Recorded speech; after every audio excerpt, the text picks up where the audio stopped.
وحده لا شريك له وأشهد أن محمدا عبده ورسوله لا نبي بعده. أما بعد. Yang sama kita hormati pengurus Masjid Tabligiyah, para pemilik mamak jadi pandai, alim ulama, para hujat, apalagi yang baru pulang, doanya masih insyaallah diberikan hidayah khusus oleh Allah. Untuk kedua, ibu-ibu, bapak-bapak sekalian, jamaah maghrib dan isya yang insyaallah senantiasa dirahmati oleh Allah Subhanahu wa taala.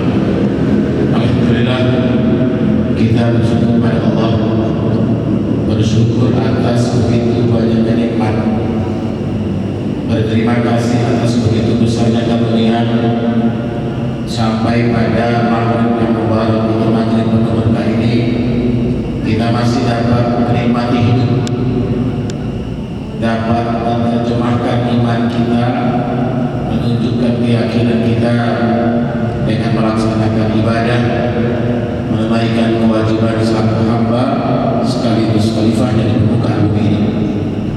Mudah-mudahan apa yang telah kita lakukan, yang sedang kita laksanakan, dan yang akan kita jalankan dari amal soleh kita senantiasa mendapat ridho dari Allah Subhanahu wa taala. Amin ya rabbal alamin. Salawat dan salam kita doakan semoga Allah sampaikan selalu buat Nabi kita Muhammad sallallahu alaihi wasallam, Rasulul Habib Nabi yang mulia yang telah diutus oleh Allah membawa ajaran yang hak, ajaran yang sempurna dan paripurna, ajaran yang utuh dan lengkap. Mudah-mudahan kita semua senantiasa mencontoh dan meladani beliau sallallahu alaihi wasallam dari ucapan, dari perbuatan dan kesuburan beliau ketika bersama para sahabatnya mendakwahkan, mensyiarkan, menerjemahkan ajaran Islam dalam hidup dan kehidupan ini. Dan mudah-mudahan dengan ittiba kita, semangat mencontoh dan meladani beliau sallallahu alaihi wasallam membuat kita memperoleh cinta dan mendapatkan ampunan dari Allah Subhanahu wa taala. Amin ya rabbal alamin.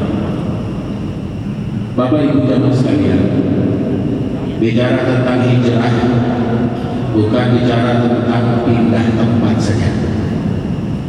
Tidak bicara semata-mata pindah kampung, pindah cari usaha, tapi berbicara hijrah tidak bisa dipisahkan, tidak bisa dilepaskan dari unsur utamanya, unsur paling pokoknya, yaitu iman kepada Allah.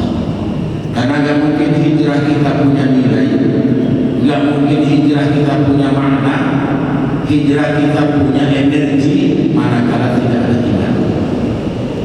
Gak mungkin kita punya pengaruh, memberikan dampak positif dalam kehidupan, memberikan dampak energi baik dalam segenap usaha dan upaya kita kalau tidak ada iman.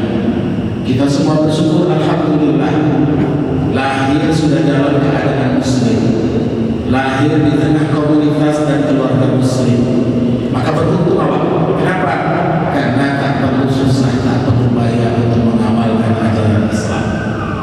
Berbeda dengan saudara kita kalau lahir salah satu pihaknya, apalagi kedua-dua pihaknya non muslim, lahir di tengah kehidupan non muslim, lahir dalam suasana bukan Islam, maka tentu berat perjalanan. Walaupun sebenarnya modalnya sama.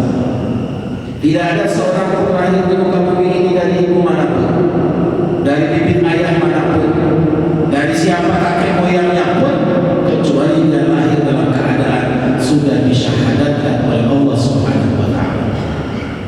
Jadi kalau besok di muka rumah duduk, di muka rumah amat ada anak ketek bayi baru beberapa hari masih merah, ditunggu 3 bulan, 6 bulan, setahun tidak ada yang datang mengaku, tidak perlu diislamkan. Kenapa? Anak itulah Islam. Nah, kok bisa? Karena Allah sudah mengumumkan jauh-jauh hari. Wa idh akhadha rabbuka min bani Adam min zuhurihim dzurriyyah wa ashhadahum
Ini modal dasar bukti bahwa Allah itu Maha Adil. Allah tidak memilih anak siapa. Allah tidak memilih dari hidup manapun, hatta itu di luar nikah. Jadi tidak ada anak haram dalam Islam. Semua kullu mauludin yuladu 'ala al-fitrah fa abawahu ay yuhawwidani aw yunassirani aw yumajjisani. Semua anak yang lahir, semua bayi yang lahir dalam keadaan fitri, dalam keadaan suci, dalam keadaan bersih, dalam keadaan sudah punya bekal iman, sudah punya modal keyakinan, sudah punya kekuatan la ilaha illallah. Sama.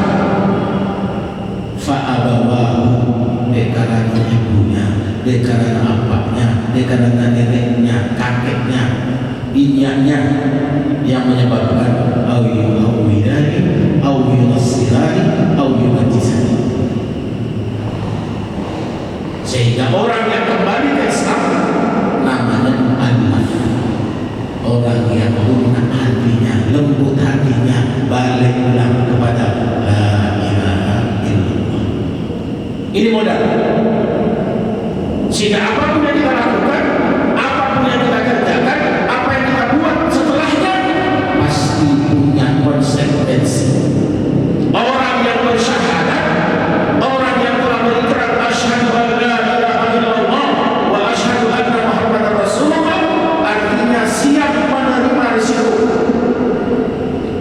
siap menghadapi tantangan, siap menghadapi ujian, siap menghadapi cobaan. Kenapa? Ahasiban nasu ayyutraku ayyakulu amanna wa hum la yuftanun. Apakah manusia mengira, menyangka mereka mengatakan amanna, kami beriman kepada Allah, wa hum la yuftanun, kemudian mereka dibiarkan begitu saja? Dibiarkan tidak, pasti diuji. Ada ujian yang ketek, ada ujian yang sedang, ada ujian yang berat. Ada ujian kebaikan dan ada ujian keburukan. Ada ujian kesenangan, ada ujian kesusahan. Ada ujian kelaparan, ada juga ujian kesempitan. Banyak orang sukses karena diuji dengan kesusahan. Banyak orang berhasil karena diuji dengan ketidakberesan. Banyak orang berhasil karena diuji dengan ketidaksuksesan. Tapi justru banyak orang gagal diuji dengan kebaikan, diuji dengan prestasi, diuji dengan jabatan, diuji dengan kedudukan, diuji dengan kemewahan, diuji dengan harta, bahkan diuji dengan anak. Kenapa? Dunia ini memang ujian. Dunia ini memang tempat orang menunjukkan yang palsu-palsu. Banyak orang menunjukkan yang palsu-palsu di dunia. Kenapa? Karena dunia ini memang bukan tempat yang abadi. Dunia ini cuma tempat mampir, tempat transit. Ya'lamu annama al-hayatud dunya la'ibun wa lahun wa zinah wa tafakhurun bainakum wa takathurun fil amwali wal awlad kamathali ghaythin a'jaba al-kuffara nabatuhu thumma yahidu fatarahu musfarra thumma yakunu hutaman wa fil akhirati 'adabun syadid wa maghfiratun min Allah wa ridwan wa mal hayatud dunya illa mata'ul ghurur. Ketahuilah annama hayatud dunya, dunia itu hanyalah la'ibun, permainan, main-main saja.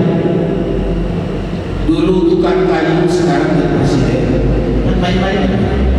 Ya bang, ya kan? Dulu awak jadi anak-anak, ini punya anak, ya kan? Dulu awak jadi cucu, jadi kita kakek moyang kita, kini awak ada cucu, ya bang? Kan main-main. Rasanya baru batang, tamat SMA, kini anak awak dah masuk walahun sendagurau. Dulu preman di pasar, sekarang anggota DPR.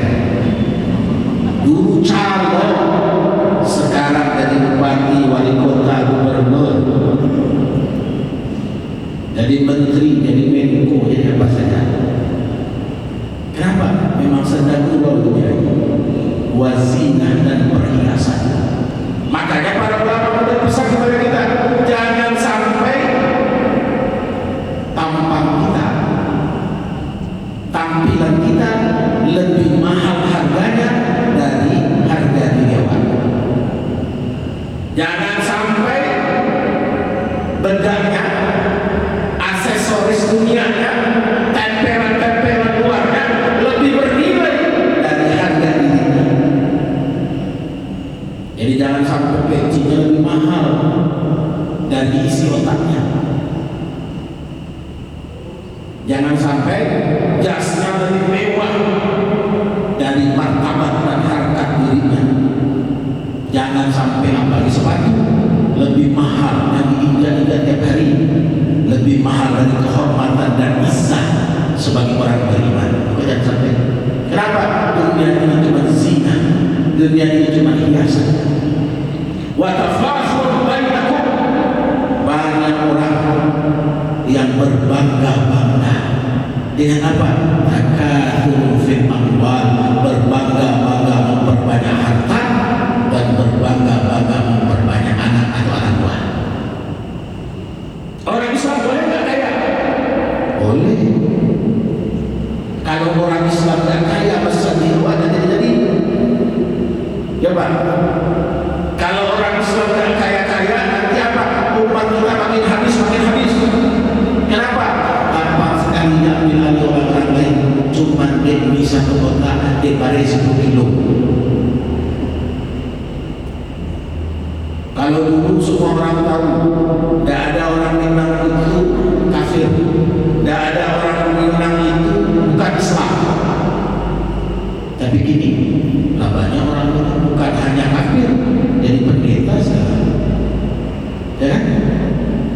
Jadi tokoh agama lain. Tidak tertutup kemungkinan. Maka ini harus kita jaga.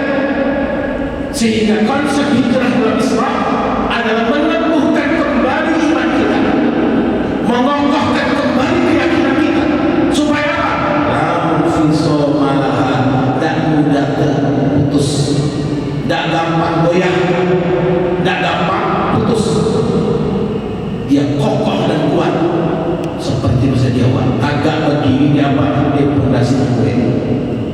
Kalau pondasinya campuran semennya salah, hitungan salah, maka gak mungkin tiang-tiang bisa kokoh berdiri. Kenapa? Pasti goyah. Jangan tak ditimpa gelodok, jangan tak ditimpa gempa, jangan tak ditimpa angin kencang, ditiup saja bisa berantakan. Tapi karena pondasinya kuat, pondasinya kokoh, pondasinya campuran yang benar, maka apapun dibangun di atasnya, berapapun lantai dagingnya akan kuat dan kokoh. Maka Rasulullah SAW ketika hijrah bukan karena takut. Ketika hijrah dari Makkah ke Madinah bukan karena sudah putus asa menghadapi orang kafir Quraisy Mekah, bukan karena kehabisan akal menghadapi orang-orang yang semakin hari semakin mengganggu beliau, tidak. Tapi hijrahnya Rasulullah, pindahnya Rasulullah dari Makkah ke Madinah karena perintah Allah, karena skenario Allah, karena rancangan Allah.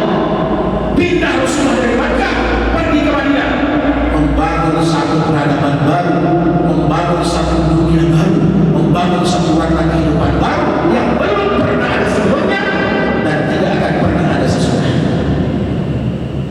Kalau membangun di Makkah payah. Kenapa? Di Makkah itu pengaruh tokoh. Kalau boleh disambungnya ini mama cari pin pandanya itu tak bisa digoyah. Sebenarnya mereka percaya, mereka tahu bahwa di bawah Nabi itu benar. Mereka tahu bahwa di bawah Nabi itu perintah Allah, utusan Allah, syariat Allah, ajaran Allah. Tapi apa? Karena kedudukan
dia tetap menjadi backing politiknya Rasulullah SAW. Maka Rasulullah begitu sedih ketika ditinggal wafat paman tercinta Abu Thalib, ayah dari Ali bin Abi Thalib, yang menjadi kemudian sepupu Rasulullah, menjadi menantu Rasulullah, yang kemudian dari pernikahan sepupunya ini, yang juga sahabat yang paling muda inilah lahir anak keturunan sampai ke Indonesia yang hari ini heboh. Anak keturunan Rasulullah menyebar ke seluruh dunia. Dari mana pintunya? Dari Fatimah Az-Zahra menikah dengan sepupunya Rasulullah SAW yang juga sahabat utamanya, Ali bin Abi Thalib. Lahirlah Hasan dan Husain, turunlah sampai kepada anak cucu mereka, sampai hari ini masih ada, dijamin oleh Allah, dijamin oleh Rasulullah SAW. Salah satu yang paling menonjol di Indonesia itu cucunya Rasulullah, namanya Habib Rizik Syihab. Pemberani, tapi bukan asal berani, punya ilmu, punya pengetahuan. Saya mendampingi beliau ketika beliau hijrah pergi ke Makkah dulu itu. Aku mendampingi satu-satunya orang luar yang ikut bersama beliau pergi ke Makkah. Baik ke namanya Sohaib bin Mirbah, kakek moyang mereka yang ada di Oman, di Salalah, tempatnya kakek moyangnya para habaib di Indonesia, yang sudah turun berbagai banyak di seluruh negeri Nusantara, bukan hanya Indonesia. Yang namanya Nusantara bukan hanya Indonesia, Thailand juga Nusantara, Malaysia juga Nusantara, Brunei juga, semuanya Nusantara. Kalau yang paling menonjol di Sumatera Barat itu di Pariaman. Maka dulu Bapak pernah mendampingi seorang syekh datang ke Sumatera Barat. Beliau mengatakan Pariaman itu bahasa Arab. Kenapa? Orang Arab lagi di atas kapal, atas perahunya, tiba-tiba melihat ada satu daratan. Apa katanya? Hawa Bariaman. Bariaman itu daratan yang aman. Maka berubahlah disebut Pariaman, jadinya Pariaman. Entah bagaimana ceritanya, yang jelas itu kata beliau. Boleh dicek. Jadi Pariaman itu bahasa Arab. Pariaman artinya daratan yang aman. Makanya di Pariaman itu ada Sidi. Sidi itu boleh jadi, kalau di Arab namanya Sayyid. Sayyid Syarif itu anak cucu Rasulullah SAW. Dan Allah memerintahkan kita, Allah memerintahkan kepada Rasulullah SAW untuk mengumumkan kepada kita, "Qul la as'alukum alaihi ajra illa al-mawaddata fil qurba." Katakan hai Muhammad, sampaikan hai Muhammad, la as'alukum alaihi ajra. Aku tidak butuh upah, aku tidak butuh bayaran atas dakwah, atas seruan kepada Allah, atas perintah yang disampaikan karena Allah dan atas petunjuknya. La as'alukum alaihi ajra. Tak butuh bayaran, tak butuh fikih, tak butuh rupiah, tak butuh orang. Illa al-mawaddata fil qurba. Saya cuma minta, cintailah anak keturunanku, cintailah karib kerabatku. Maka tugas kita sebagai umat Rasulullah memberikan cinta yang sempurna, bukan hanya kepada Allah dan Rasulnya, tetapi juga kepada anak keturunan Rasulullah SAW. Termasuk di dalamnya siapa mereka? Para ulama. Kenapa? Innal ulama warathatul anbiya. Innal anbiya lam yuwarrisu dinaran wala dirhaman. Allah telah menyampaikan kepada Rasulullah SAW untuk tidak mewariskan apapun, kecuali apa? Mewariskan ulama. Dengan ilmunya ulama kita tertolong hidup, dengan ilmunya para ulama kita terarah hidup, dengan ilmunya para ulama kita menjaga hidup, dan insya Allah mempersiapkan hidup yang sebenarnya. Di mana? Nanti setelah mati. Karena hidup awal yang sebenarnya ini, kalau kini itu banyak hijau, ya Pak, patah satu pemilu kan, banyak orang kampanye ya. Katakanlah yang 5 tahun lalu yang kampanye, apa yang sudah dibuat?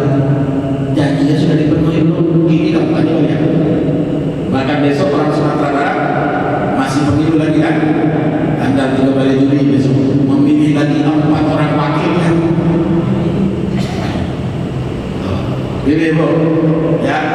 Nah, maka pilih orang yang amanah, yang bisa kerja untuk membantu pembangunan Sumatera Barat, yang membuat ranah Minang ini kelak insya Allah sedang diperjuangkan menjadi di daerah istimewa Minangkabau. Kenapa orang Minang perlu meminta itu? Karena ada warisan para leluhur, warisan yang telah diberikan bukan hanya kepada orang Minang, tapi kepada bangsa ini lewat Tigo Tungku Sejarahkan lahirlah demokrasi. Indonesia menjadi negeri berdemokrasi. Tetapi orang Minang punya satu kekuatan, dan itu tidak ada di tempat lain kecuali Betawi. Jadi Minang dan Betawi punya satu kekuatan, namanya apa? Ada pasal syarat, syarat pasal kitab Allah, syarat mana toh ada orang lain. Itu rumusnya tidak ada di tempat lain. Bahwa kita hidup bukan sekedar mau kita. Kita hidup bukan sekedar jalan pikiran kita. Kita hidup bukan sekedar apa yang kita inginkan, tapi kita hidup juga dibatasi dengan apa yang bisa. Jangankan Allah yang menciptakan kita, jangankan Allah yang memberi rezeki kepada kita, jangankan Allah yang memberi jaminan hidup untuk kita, tetangga saja, orang dekat kita saja punya hak atas kebebasan kita. Awak punya hak untuk bebas, untuk joget, untuk jingkrak-jingkrak, untuk heboh, untuk ramai. Tapi ingat, hak kita itu dibatasi oleh hak orang lain. Kita boleh setel musik sekencang-kencangnya, tapi ingat, tetangga punya hak juga untuk tidak mendengar musik yang heboh. Tetangga kita juga punya hak untuk tidur tenang, tidak diganggu. Maka hak kita itu baru kita dengan kita awal-awal. Bagaimana dengan Allah yang menciptakan kita? Allah Tuhan yang mengatur semua aturan dan hukum. Allah Tuhan yang menurunkan syariat ajarannya, yang mana syariat ajarannya pasti Allah sebutkan tidak akan menyusahkan kita sedikit pun, tidak akan membuat kita tidak pede jadi orang Islam, membuat kita kemudian diam tidak bangga jadi orang Islam. Tapi justru dengan ajaran Islam, dengan syariat Islam, dengan hukum Islam, dengan aturan Islam, sehingga kita hidup damai, aman dan nyaman. Saya pernah dulu baca sebuah buku tulisan seorang dokter anak keturunan Minang. Dia protes, katanya di Minang itu ada pasal isyarat, tapi kenapa kewarisan turun kepada perempuan? Ternyata dia salah paham, salah kaji, salah analisa, salah beredar, sehingga salah paham. Begitu diberitahukan dengan benar, begitu ditunjukkan yang sebenarnya, harta warisan yang menjaga itu adalah usaha, bukan warisan orang tua. Makanya lihat, kenapa orang Minang ketika ditinggal suaminya, baik meninggal atau dicerai, tidak akan keleleran, apalagi sampai menjual diri, apalagi menjual kehormatan, menjual keyakinannya. Kenapa? Karena dilindungi oleh bapaknya, dilindungi oleh kaumnya, dilindungi oleh suku. Ini konsep luar biasa. Ini pelajaran dahsyat. Ini warisan hebat. Yang itu tidak mungkin terjadi kalau orang-orang tua dulu kita tidak punya iman, tidak punya prinsip hijrah dalam keyakinan, tidak punya akidah yang lurus dan benar, yang percaya bahwa tidak ada satupun ma'ada alaikum fid dini min haraj. Tidak ada satupun syariat, tidak ada satupun ajaran, tidak ada satupun hukum, tidak ada satupun ketentuan dalam Islam yang membuat kita susah jadi orang Islam. Ibu kalau pakai jilbab, apalagi jilbabnya besar, lebar, naik angkot, tenang gak Bu? Tenang. Ada orang pakai utensil, pakai tengkok, jalan yang kelihatan pusingnya, malah kegerahan. Pas ibu yang pakai jilbab besar malah tenang. Berarti apa yang salah? Bukan suasana yang salah, bukan keadaan yang salah, bukan musim yang salah. Yang salah itu hati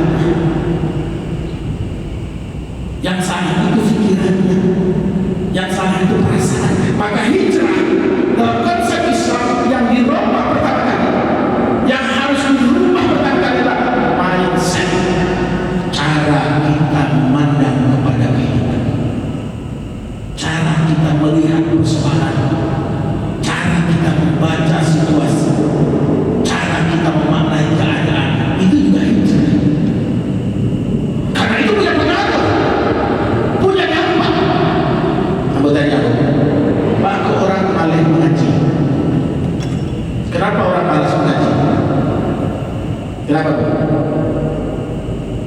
Kenapa Pak? Karena merasa tidak dapat apa-apa dari mengaji. Ya, kalau orang mengaji itu langsung dapat putih.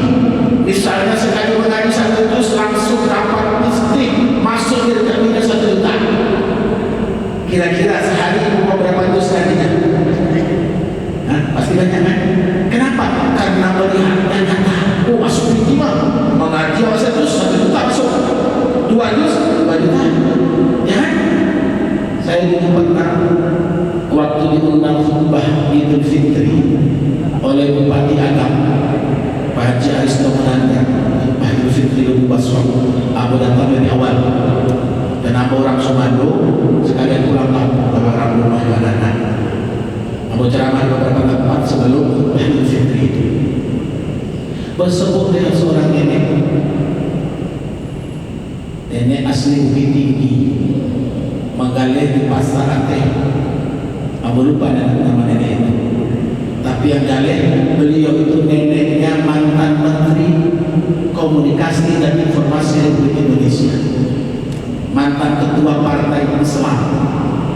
Jadi neneknya Pak Fatul sendiri, orang Bukit Tinggi. Bukit Tinggi apa Bukit Randa? Lupa. Bukit Randa ya? Bukit Randa. Nah, tadi semua berceramah di Bukit Randa. Orang Bukit Randa, orang Koto apa Ape Koto. Beliau itu ternyata 3 hari sekali tamat Al-Quran. 3 hari sekali Pak, 3 hari sekali khatam Quran. Ambo tanya kepada dia, Nek, bagaimana caranya kok bisa 3 hari sekali khatam Quran? Beliau dengan santai tanpa membanggakan diri, tanpa merasa hebat katakan, "Gampang saja." Iya dibaca Nek. Quran itu 30 juz. Kalau dibagi 3 artinya sehari 10 juz. 10 juz itu agak banyak karena 1 hari itu 5 kali lewat sholat. Artinya 10 juz itu dibagi 5. Jadinya berapa? 1 sholat 2 juz. Jadi beliau kalau maghrib sampai isya itu mengaji 2 juz. Setelah isya 1 juz. Kadang-kadang sebelum malam mengajar 1 juz. Menghitung apa? Sebelum subuh dan sesudah subuh 1 juz, sebelum zuhur 1 juz, sesudah zuhur 1 juz, begitu. Artinya apa? 1 hari beliau bisa merampungkan 1 juz. Artinya 3 hari saya sampai. Kenapa melakukan itu? Karena merasa nyaman hidupnya. Menggali pun tidak jadi beban. Pit masuk lancar, pit masuk lancar. Saya melakukan karena ada apa yang merasakan. Orang pada mengaji kenapa? Karena merasa tidak ada apa-apa. Kadang-kadang setahun sekali berbagi waktu Ramadan itu pun 1 juz saja sudah berkeringat. Padahal kalau orang belajar mengaji, rajin mengaji, cukup 20 menit selesai 1 juz. Adalah setengah jam. Jadi apa maknanya? Keyakinan kita kepada syariat Allah, keyakinan kita kepada ajaran Allah, kepada hukum Allah, kepada aturan Allah tidak bisa berjalan sendirian. Berbanding lurus dengan seberapa besar keyakinan kita bahwa perintah itu datang dari Allah, Allah itu tidak pernah menyusahkan kita. La yukallifullahu nafsan illa wus'aha. Allah tidak pernah memberikan beban kepada siapapun hambanya kecuali memang dia sanggup memikulnya. Jadi kalau Allah memberikan tugas kepada orang Geregeh, orang Bukit Tinggi membangun masjid Tabligiyah kembali ini, karena sudah disampaikan ke beliau yang bawa kemari, Mama kamu rasa-rasa dulu banyak kubah ya Pak. Dan aku pernah sholat di sini. Kalau tidak salah aku pernah ceramah duhur 7-8 tahun yang lalu. Waktu itu bersama rombongan Pak Gubernur kalau tidak salah bersama Pak Menteri. Jadi apa itu? Jadi ini kan masjid baru. Jadi berbanding lurus. Tak mungkin kita terpisah. Kita dikasih oleh Allah tugas membangun masjid ini. Kalau dari awal tidak bisa yakin membangun masjid sebesar ini,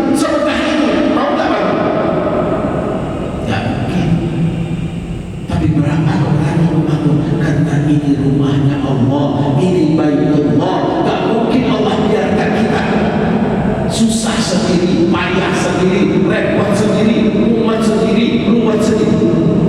Allah cuma biarkan kita berusaha. Allah sudah menyiapkan jalannya. Allah sudah memastikan bahwa pasti dirampung, pasti selesai. Gak mungkin Allah. Maka kita pun yakin melakukan, karena itu bukan punya Allah. Ini suatu contoh. Begitu pula maka dalam surah An-Nisa, surah keempat ayat yang ke-97, Allah sampaikan kepada kita salah satu konsep hijrah dalam Al-Quran itu disampaikan oleh rumus sekali. Innal ladzina tawaffahumul malaikatu zalimi anfusihim qalu fima kuntum qalu kunna mustad'afina fil ard qalu alam takun ardullahi wasi'ah fatuhajiru fiha faulaika ma'wahum jahannam wa sa'at masira. Sungguh orang-orang yang ketika dicabut nyawanya oleh malaikat atas perintah Allah, banyak orang menyusahkan dirinya sendiri, banyak orang menyakiti dirinya sendiri, memukul-mukul badannya sendiri, mencabik-cabik, menyobek-nyobek, mencubit-cubit tubuhnya sendiri, alat pendengarannya sendiri, alat melihatnya sendiri, sampai mereka bertanya, "Fima kuntum?" Di mana Pak di dunia? Ditanya oleh mereka, sebagai apa Bapak di dunia? Sebagai apa Ibu di dunia? Jawabannya apa? Kunna mustad'afina fil ard. Kami ini orang-orang tak berdaya. Perhatikan jawabannya. Kunna mustad'afina fil ard. Dan disebut kunna du'afa. Kata du'afa itu seakan kata dengan mustad'afu, tapi beda maknanya. Kalau du'afa ma'indah istita'ah, ma'indah kafa'ah, orang yang memang dari sononya sejak lahirnya sudah ditetapkan oleh Allah dia tidak berdaya, kemampuannya terbatas, penglihatannya terbatas, potensinya terbatas, dia tidak kaya, bansir bahkan. Itu memang sudah dikasih Allah itu, tidak bisa diubah. Tapi yang banyak awal bukan du'afa, tapi mustad'afun, orang yang punya potensi, orang yang punya nilai lebih, orang yang punya kekuatan lebih, orang yang punya kelebihan, tetapi tidak mampu memberdayakannya. Ya dah Bu, Bu, boleh? Kalau lah boleh, aku lantai. Dia punya kekuatan, punya kedudukan, punya jabatan, tapi tidak berdaya. Dia dihargai oleh umatnya, oleh rakyatnya, oleh kaumnya untuk memimpin mereka. Jadi bupati, jadi wali kota, jadi gubernur, tapi tak berdaya. Maka dia diatur oleh siapa? Yang dia pilih, namanya oligarki. Boleh yang keluarga binti ya, takut itu apa boleh ikut, jadi larang ya. Kalau aku bikin ini jadi tutup ya. Itu konsekuensinya. Maka memilih pemimpin tidak boleh asal nampak rancang. Harus tahu apa programnya, apa jaminan masa depannya, apa yang dia akan buat untuk kepentingan kita yang memilihnya. Maka lihat orang Sumatera Barat, orang Aceh hebat-hebat, ditawari joget-joget, ditawari makan, tidak mau. Memilihnya mana? Yang menawari konsep Indonesia lebih bagus, supaya anak-anak awal jadi orang-orang cerdas, orang-orang hebat, orang-orang yang bakal jadi menerima amanah untuk meneruskan perjalanan bangsa ini. Tapi kalau orang yang berpikir pendek, yang penting mana? Padahal menjalih itu makanya gratis sepeda. Yang gratis pun cuma siang, itu pun anggaran cuma 5.000. Lalu dipotong ini, dipotong itu, diserahkan kepada tentu yang mengelola. Yang mengelola kan tentu ambil untung, baru diserahkanlah kurang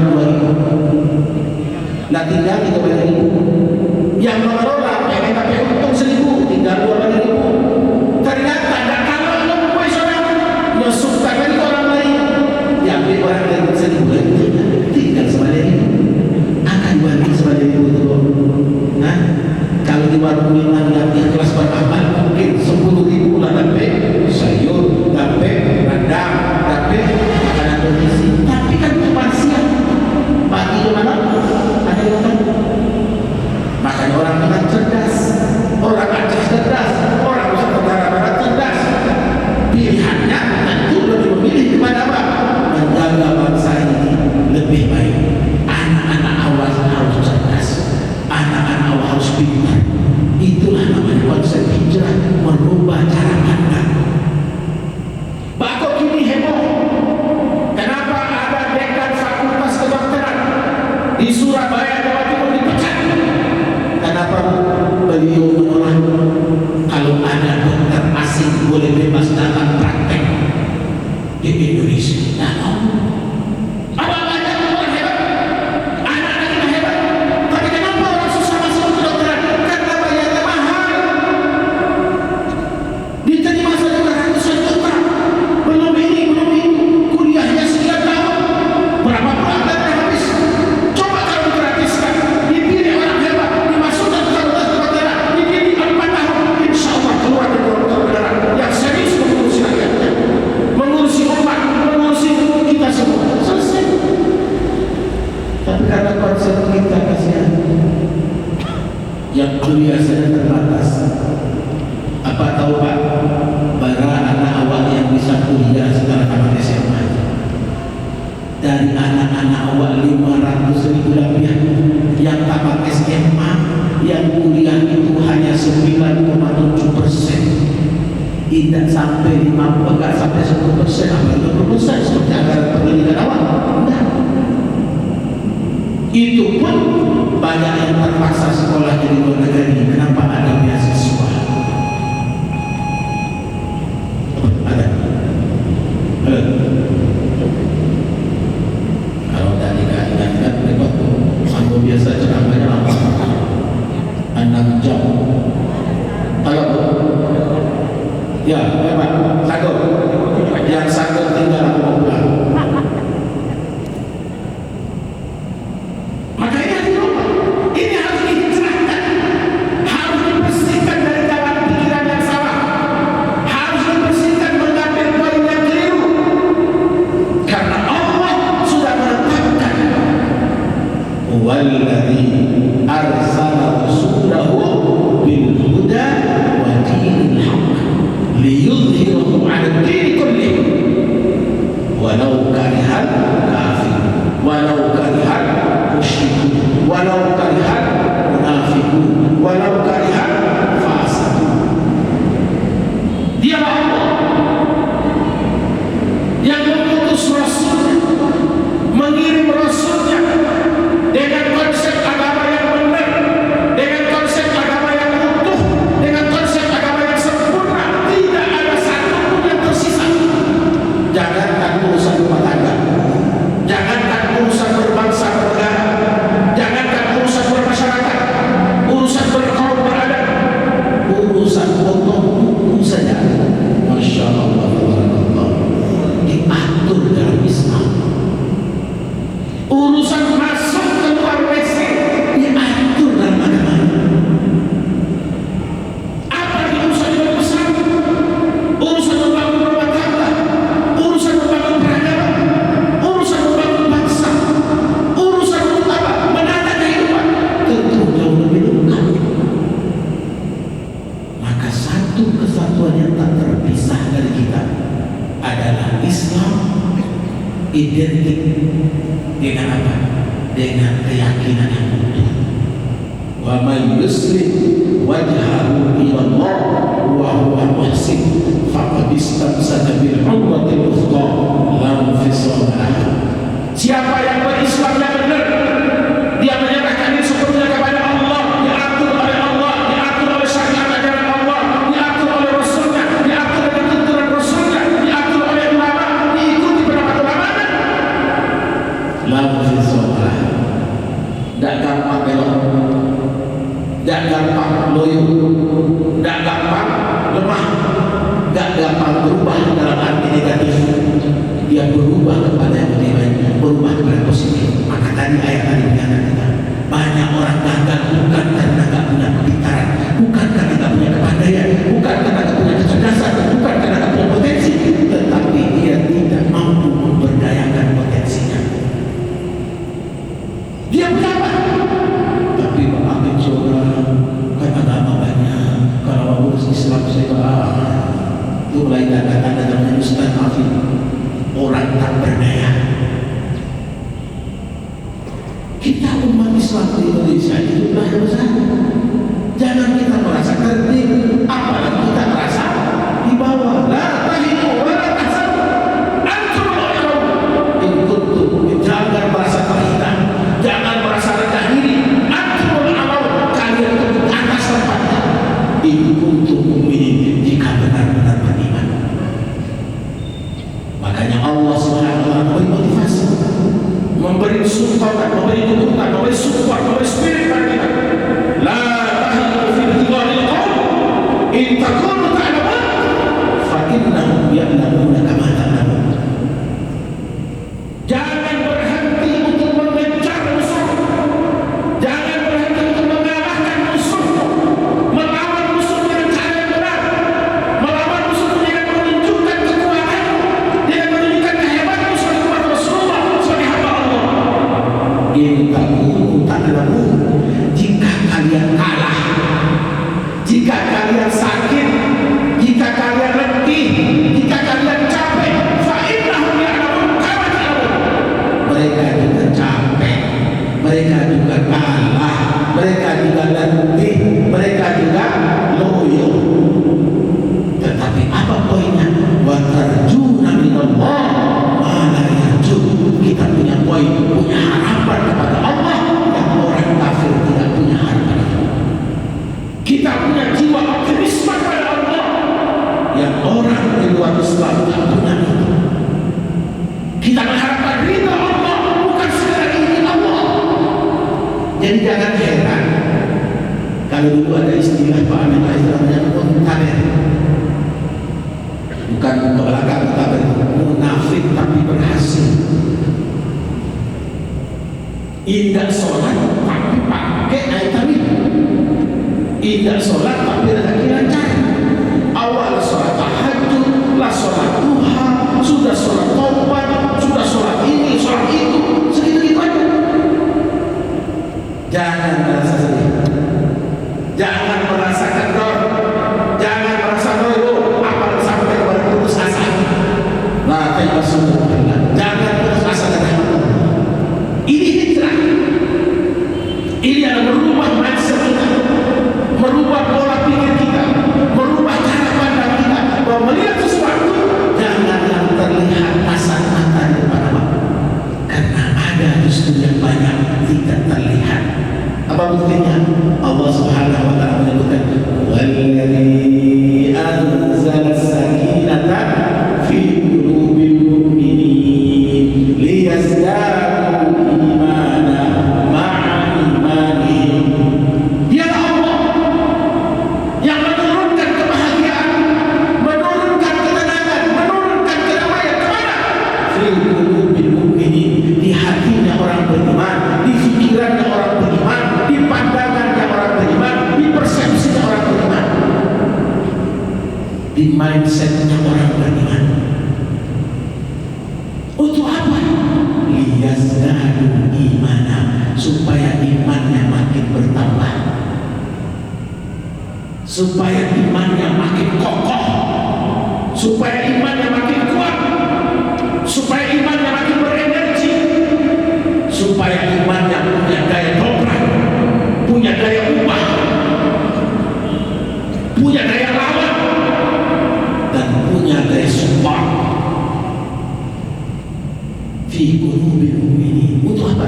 Liyazdadu imanan ma'a imanihim, agar iman yang modalnya sudah dikasih oleh Allah bertambah dan terus bertambah, kuat dan semakin kuat, kokoh dan semakin kokoh. Jadi gak ada alasan.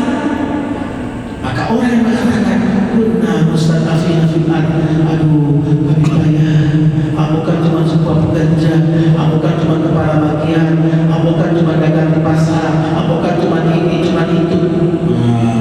Akhirnya mereka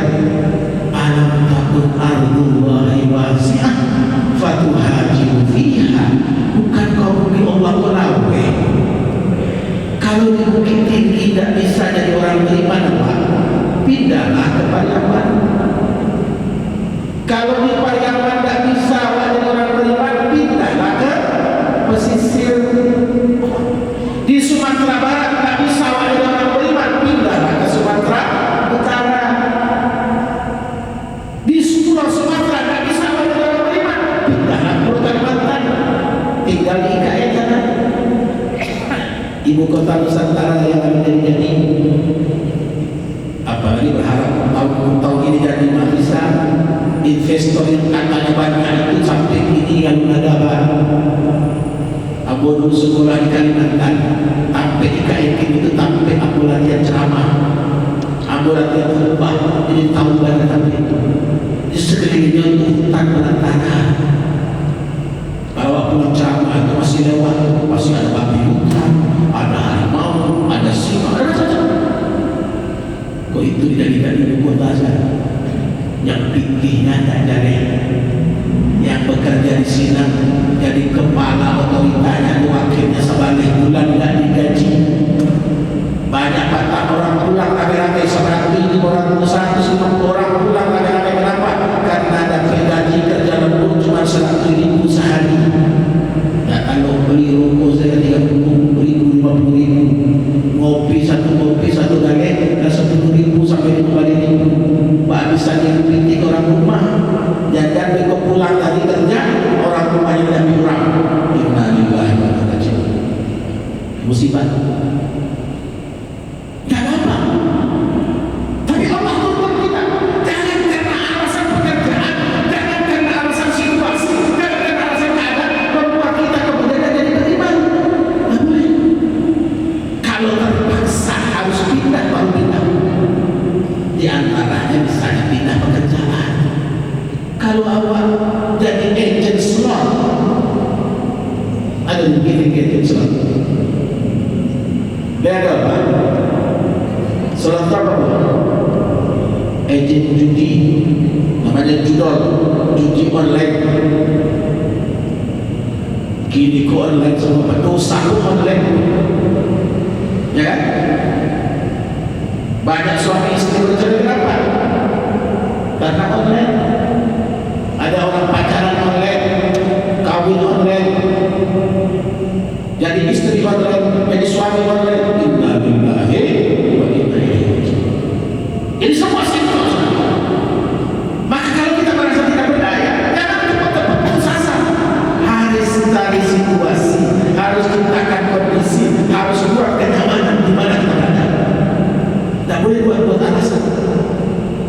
Ya gimana dong, saya kan pulang kerja capek, gak mungkin sholat maghrib di masjid. Saya kan capek, gak mungkin subuh di masjid. Hari dingin, di Bukit Tinggi, Jakarta dingin, musim dingin. Tidak musim dingin saya dingin, ya kan? Tapi di situ akan jalan kita. Karena gak mungkin kita mengaku beriman kepada Allah, mengaku percaya kepada Allah, mengaku yakin dengan Allah, sementara kita belum diuji. Masatul bangsa والضراء والزلزلوا حتى يقول الرسول الذين آمنوا متى نصر الله ألا إن نصر الله قريب. Awak belum sampai di situ. Masatul bangsa ditimpa kesusahan, waddarra kesakitan, wasulzul digoncang imannya, digoncang keyakinannya, digoncang pikirannya, digoncang perasaannya. Hatta yaqul Rasul walladzina sampai Nabi dan pengikutnya nanya kepada mata Rasulullah, kapan datang pertolongan Allah? Maka kata Allah, ala inna nasrullahi qarib. Ketahuilah pertolongan Allah itu dekat mana. Tapi kadang-kadang orang tak berasa. Kadang-kadang orang mengatakan, saya sudah tidak sholat sudah lama, tidak pernah ngaji, tapi bisnis saya lancar. Merasa aman? Tidak. Belum? Enggak mungkin merasa aman. Karena ketika kita tidak bisa menikmati ibadah, kita tidak bisa sholat dengan khusyuk, kita tidak bisa silaturahim dengan baik, kita tidak bisa baca Quran dengan nikmat dan asyik, itu tandanya apa? Nikmat sudah dicabut dari diri kita. Allah sudah tak peduli dengan kita. Innalillah. Kalau Allah sudah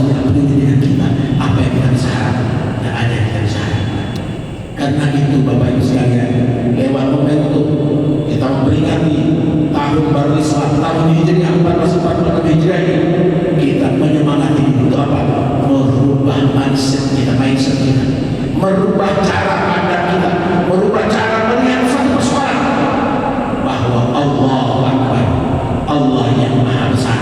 Presiden kecil, gubernur kecil, wali kota lebih kecil lagi. Maka kembalikan semuanya kepada Allah, kembalikan, serahkan semuanya kepada Allah, agar kita mantap menikmati hidup, mantap menjalankan hidup, mantap mempersiapkan hidup yang sebenarnya. Di mana sesudah mati. Yang terakhir, Abang ingin sampaikan sebuah pelajaran indah sekali. Ada seorang mu'allaf keturunan Cina kaya raya, dia masuk Islam masih bangsa waktu itu. Kemudian kerja ke sana kemari, banting tulang peras keringat, dapatlah pekerjaan, dapatlah proyek, sehingga berubah hidupnya, merubah nasibnya. Yang tadinya dari kontraktor dan nanti tiap bulan harus pindah karena nggak sanggup bayar pindah, tempat lainnya lebih murah, tahun itu pindah lagi, akhirnya bisa punya rumah, bisa punya kekayaan dan punya warisan yang besar untuk anak cucunya. Ternyata dia punya kenangan, satu kenangannya. Apa kenangannya? Kaos kaki sobek. Kaos kaki itulah yang dipakai mencari pekerjaan sampai dapat proyek itu. Dia masih simpan kaos kaki ini sebagai kenangan. Yang dia beri pesan kepada anak istrinya lewat notaris. Notaris pertama disampaikan pesannya, jangan saya dikuburkan kecuali dipakaikan kaos kaki ini. Itu aja. Akhirnya pada saat beliau meninggal, dikumpulkan semua anak istrinya, datang notaris yang pertama, berikan pesan ini, sini, buat sini, dibagi warisan dengan rata dan adil, dengan benar dan adil. Baru notaris yang membacakan satu wasiat. Apa wasiatnya? Tolong saya sebelum dikubur pakaikan kaos kaki ini, kaos kaki kenangan yang membuat saya dapat proyek dan jadi orang kaya. Ya protes apa khususnya ini? Proteslah urusan hukum kematian. Oh tidak bisa, Islam tidak bisa. Jangankan kaos kaki yang bolong, kaos kaki, jangankan kaos kaki itu, kaos kaki bolong pun tidak boleh. Ternyata tiba notaris yang kedua. Ternyata notaris kedua itu memberikan pesan yang indah untuk disampaikan ke istrinya, disampaikan ke anak-anaknya, disampaikan ke cucu-cucunya yang akan menerima warisan dari beliau yang meninggal itu. Apa katanya? Wahai istriku tercinta, wahai anak-anakku tersayang, wahai para menantu-menantuku, wahai para cucu-cucuku, lihat opa, papa, kakek, inya yang sekarang meninggal tidak bawa apa-apa pulang, kembali kepada Allah. Jangankan harta benda, jangankan rumah mewah, jangankan mobil, jangankan perhiasan, kaos kaki bolong pun tak boleh apa-apa. Masya Allah, itu hikmah. Baru semua anak istrinya, cucu-cucunya terdiam.